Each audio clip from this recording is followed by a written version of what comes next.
عبادت کے لیے انسان کو پیدا کیا ہے، لیکن آخر کیا لاجک ہے کہ 3 اوقات میں آپ اللہ کو بھی سجدہ نہیں کر سکتے؟ جب سورج کی ٹکیا نکل رہی ہو، جب سورج کی ٹکیا غروب ہو رہی ہو، اور جب سورج بالکل تضیف الشمس بالکل سر کے اوپر درمیان میں ہو، اس وقت آپ اللہ کو بھی سجدہ نہیں کر سکتے، منع ہے۔ عبادت کے لیے پیدا کیے گئے ہیں، اور یہاں یہ کنڈیشنز آ گئی ہیں کہ ان 3 اوقات میں تمہیں رکوع کرنا، اللہ کے سامنے بھی سجدہ کرنا بھی جائز نہیں ہے، قیام کرنا بھی جائز نہیں ہے۔ یہ بہت بڑی نعمتوں کا نام ہے، قیام، رکوع، سجدہ۔ سبب کیا ہے؟ رسول اکرم صلی اللہ علیہ وسلم کے صحابی سیدنا عبداللہ بن عمر روایت کرتے ہیں، یہ صحیح مسلم کے 832 نمبر روایت ہے، قلت یا نبی اللہ، میں نے کہا اے اللہ کے پیارے پیغمبر، اخبرنی عما علمک اللہ واجہلہ، اخبرنی عن الصلاۃ، اللہ کے پیارے پیغمبر جو آپ کو اللہ نے سکھایا ہے مجھے بھی سکھائیے، جو مجھے نہیں آتا، مجھے نماز کے بارے میں بتائیے۔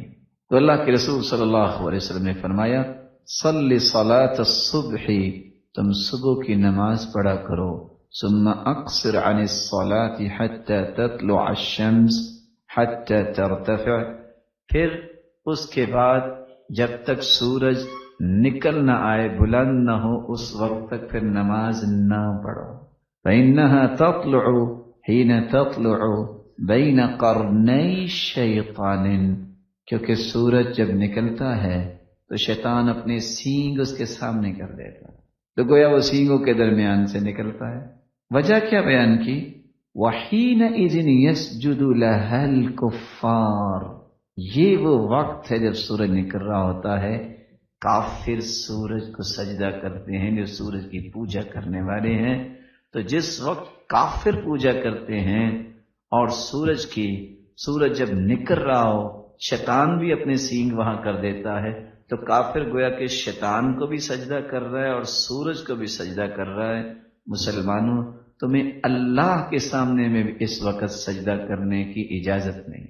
ثم اقصر عن الصلاۃ، حدیث کا آخری حصہ یہ ہے، پھر تم نماز سے رک جاؤ، حتی تغرب الشمس، عصر کی نماز پڑھنے کے بعد تم پھر نماز نہ پڑھو جب تک سورج غروب نہ ہو جائے۔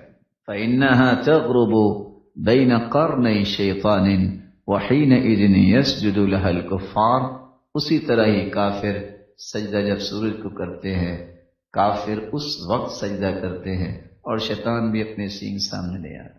تو اللہ ذوالجلال نے اپنی عبادت سے بھی روک دیا ہے کہ ان اوقات میں تم عبادت میری بھی نہ کرو کہ کہیں کافروں سے مشابہت نہ ہو۔ لیکن یہ بات یاد رکھیے گا بطور فائدہ، یہ ساری حدیث کی جو نص آپ نے سنی، اس کا اطلاق دنیا کے ایک ایک کونے میں ہوگا، لیکن اس کا اطلاق بیت اللہ میں نہیں ہوگا۔